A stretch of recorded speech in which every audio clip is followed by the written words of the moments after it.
The fighting along the border between Armenia and Azerbaijan started early on Tuesday.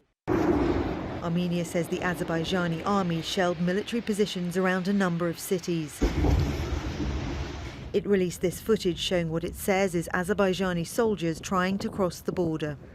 Azerbaijan not merely violated ceasefire across border, but it also targeted Armenian positions and also civilian infrastructures inside Armenia. So it's a clear attack on sovereign country. It's a clear attack on UN member state. Azerbaijan disputes that. It says its armed forces were responding to a build-up of Armenian landmines and weapons on the border. Well, Armenia has been shelling Azerbaijani military positions for a few weeks now, which shelling has been intensified over the last few days. And over the same few days, Armenia started amassing heavy weaponry and armament along the deemed border between Armenia and Azerbaijan. Tensions between Armenia and Azerbaijan largely stem back to a decades-long standoff sparked by the contested Nagorno-Karabakh region. It's internationally recognized as part of Azerbaijan's territory, but 95% of its population is ethnic Armenian. They fought several wars on this issue. The last one was in 2020.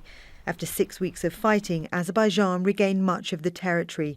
A Russian peacekeeping force was deployed to enforce the ceasefire. Analysts say the conflict appears to have been ratcheting up in recent weeks. There was meant to be a proper Russian peacekeeping presence in the area of around 2,000 forces. But some of the reports that I have seen is that this has very much been depleted as a result of Russia's war in Ukraine, where Russia basically needed to bring troops in from a variety of other locations. The Russian government says it's now working to ease tensions. It's urging both sides to show restraint and refrain from further escalation. Victoria Gatenby, Al Jazeera. Let's bring in Matthew Breiser, who's a former US mediator in the Nagorno-Karabakh conflict. He's in Washington, D.C. and joins me live. Matthew, thanks so much for being on this News Hour. At the core of this dispute is the region Nagorno-Karabakh, but this outbreak of violence is happening in another area. What's the significance of that region? It's very significant because, first of all, the international mediators, of which I was one, from the United States, France, and Russia, they don't have a mandate to mediate conflicts outside of the disputed region of Karabakh. This exchange is happening on the international border between Azerbaijan and Armenia. According to the military alliance headed by Russia called the Collective Security Treaty Organization, if a state, in this case Armenia, is suffering an attack from another state, in this case Azerbaijan is what the Armenian side is arguing, then Russia and the other allies in the Collective Security Treaty Organization have a duty to intervene. I don't think Russia wants to get bogged down in this conflict, as the report just suggested, or as the commentator said.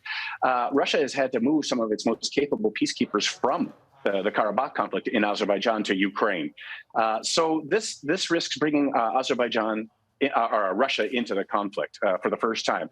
In the past, by the way, in July of 2020, before the second Nagorno-Karabakh war, the Armenian leadership, Prime Minister Pashinyan, appealed to Russia when there were similar clashes, and Russia and the Collective Security Agreement said, no, we don't want to intervene. So Russia, there are reports that Russia has said, yes, it will now intervene to try to stabilize the situation, and that marks a new level of involvement by Russia.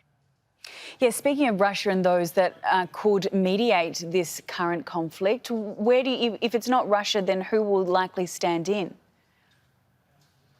It's the European Union, because Russia is no longer really a credible mediator by virtue of its invasion of Ukraine. It's hard to think of Russia as a peacemaker.